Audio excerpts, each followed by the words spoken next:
Ladies and gentlemen, it is Saturday, and you know what that means. It means that Andrew is woefully unprepared for another day of beautiful NHL wrestling stats of the week. But first, actually, there is one thing. I think I didn't.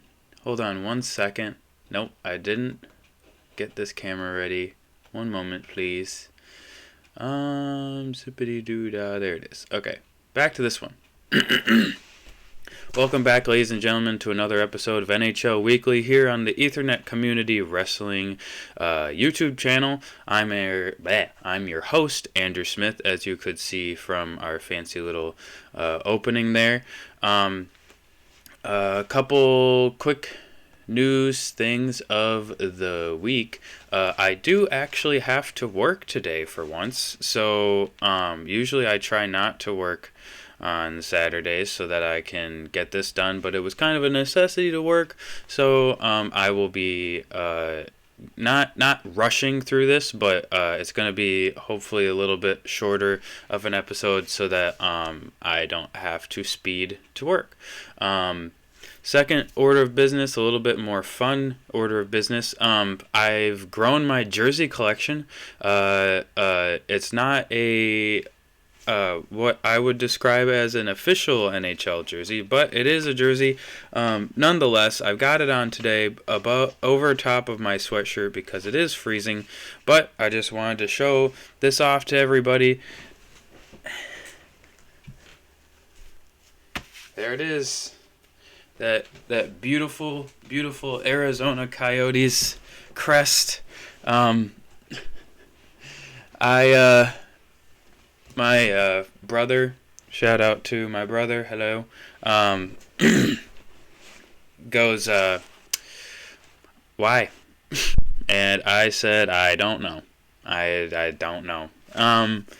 It's kind of a gag more than anything else, but I also wanted to be able to wear something different in these videos every once in a while, and so now we have this. So look forward to that going into the rotation with my Red Wings and Islanders. Well, with that, the news of the week, let's get over to this last week, Week 9. Got Week 9. I zoomed in to, this is actually 100% zoomed in. I'm going to go like this because I want to show off my other stuff, not the crap over there. It's Christmas time, so everything's a disaster. Another thing, I don't have COVID, but my throat is so angry from having COVID that I still have had a cough ever since being sick last week. But anyways, this last week, there were a lot of teams that had 6 points from this last week, whether it was playing 4 games or there were actually a lot of teams that played 4 games, but there was one team that only played 1 game. It was Nashville, and they lost. So Nashville and Seattle, after a very lengthy win streak, Seattle goes 3 in a row, loses all 3 games this week, and then we've got the Winnipeg Jets 4-0 this last week, clearly above everybody else from this last week. In the previous 10 games, we've got Boston, Nashville, and New Jersey with 15 points, 7-2-1, 7-2-1, 7-2-1, and then 16 points for Toronto and Winnipeg, 8-2 respectively, and 8-1-1 for Pittsburgh. Pittsburgh in the last 10 games, the best with 17. Coming in at the worst would be St. Louis, Philadelphia, and Chicago, and Anaheim. Anaheim, St. Louis, and Philadelphia with 6 points. Chicago with only 4 points in the last 10 games, 1-7-2. Now, if we take a look at our division standings as of today, the 10th of December, Eastern Conference, Atlantic Division, we've got Boston, Toronto, Tampa Bay, and then Detroit, Florida, Montreal, Buffalo, and Ottawa. Metropolitan Division, New Jersey, Carolina, Pittsburgh, the Islanders and the Rangers, Washington, Philadelphia, and then Columbus. Central Division, Winnipeg, Dallas, Colorado, Minnesota, Nashville, St. Louis, Arizona, Chicago. And then the Pacific Division, Vegas, Seattle, Edmonton, LA, Calgary, Vancouver, San Jose, and Anaheim. And we have our first big move of the season so far in the Pacific. The for the most part in the Pacific, everything's been kind of the same. Vegas, Seattle, LA, and then either Edmonton, Calgary, and then these three down here. Edmonton and LA both tied, but Edmonton with less games. So games played, I should say. So they've swapped. Obviously, by next week it could be completely different one way or the other, as is for every week. But for now, we have a big move there, and then obviously Winnipeg taking over Dallas for the first time.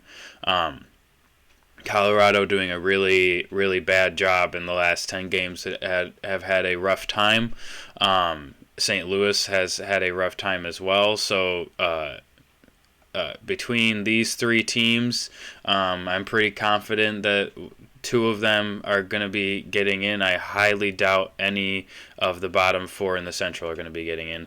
But I digress. Let's get over to the wild card. You take the two divisions, you smack them together, you get the wild card. Boston, Toronto, and Tampa Bay, 43, 40, and 33. And then New Jersey, Carolina, Pittsburgh, 43, 34, 34. New York Islanders also with 34, Rangers with 33, and Detroit with 31. So if you kind of look at both together, it's at the top of the division, it's Boston, New Jersey, and then Toronto, and then Carolina, Pittsburgh, New York Islanders, and then Tampa Bay, New York Rangers, and then everybody else. Starting with Detroit, though. I'm not going to say I told you so by any means, but in the report card for the first quarter term report that I did this on Monday, I believe, I said that I predicted that Detroit would be the one that would flame out of all the teams that are currently in. So it's highly likely that I am correct, but at the same time, there is things that Detroit can work on. The key one being never to start Nedeljkovic ever again, and we can get into that a different time. But in the Western Conference, Winnipeg, Dallas, Colorado, Vegas, Seattle, Edmonton, LA, and Calgary are in the playoffs currently. Outside the playoffs, Minnesota, Vancouver, Nashville, St. Louis, San Jose, Arizona, Chicago, and Anaheim. Smack them all together, you got the league standings. Boston, New Jersey switch places. Vegas and Toronto switch places. Winnipeg jumps up 5 spots. Dallas, Carolina stay right where they're at. The biggest move this last week's drop of 7 for Nashville, considering they only played 1 game and lost it. And then the bottom teams, pretty much the same, almost exactly the same. For that bottom there, Philadelphia, San Jose, Ottawa, Arizona, Columbus, Chicago, and Anaheim. Let's move over to individual reports. Got Connor McDavid at the top of assists, goals, and points in the league so far. But for goals specifically, we've got Connor McDavid, Jason Robertson, Tage Thompson. These two young bucks are definitely fighting for the top honors with McDavid right now. One of them, I believe it was Tage Thompson, had like a 5-goal game the other day, or point game. One of the two. It's always impressive to have more than a hat trick for either full points or goals or assists, really. Bo Horvat and Leon Draisaitl rounding out the top 5 for goals. Not a lot of movement. Not a whole lot of like drastic movement, but a couple people joining in: Zibanejad, Dubois, Kreider and Kuzmenko are all new. For assists, like I said, Connor McDavid at the top there, 28 assists, actually 24 goals. Kucherov, Panarin, Draisaitl, and McKinnon rounding out the top 5 there for assists. A lot of movement, just small little numbers for that. Kachuk staying right where he's at. Morrissey staying where he's at. And then Peterson, Elias Peterson, Johnny Gaudreau, Kevin Hayes, Joe Pavelski, Jeff Skinner, and Tomas Hertl are all in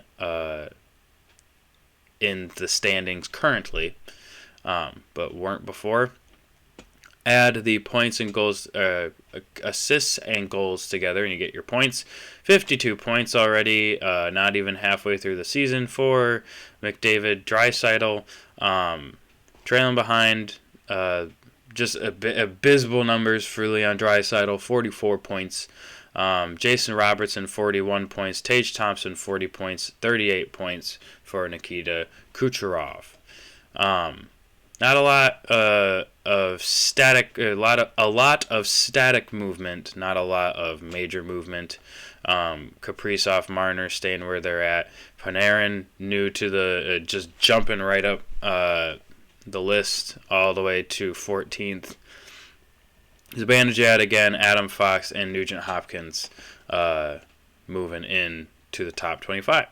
Top 10 in goals for goals against average and saves percentage. Excuse me. We've got Linus Ullmark at the top for both. Samsonov right behind him, and then everybody else. But Linus Ullmark, 1.82 goals against average, below 2 goals for both Samsonov and Ullmark. Very, very impressive numbers there. Vanacek with 2.1, Connor Hellebuyck and Ilya Sorokin to round out the top 5 there.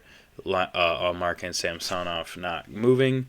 And then a couple newcomers in Matt Murray. That's par for the course when you have a shutout. The Maple Leafs actually having 2 shutouts back-to-back this last week, winning, I think, 4-0 and 5-0.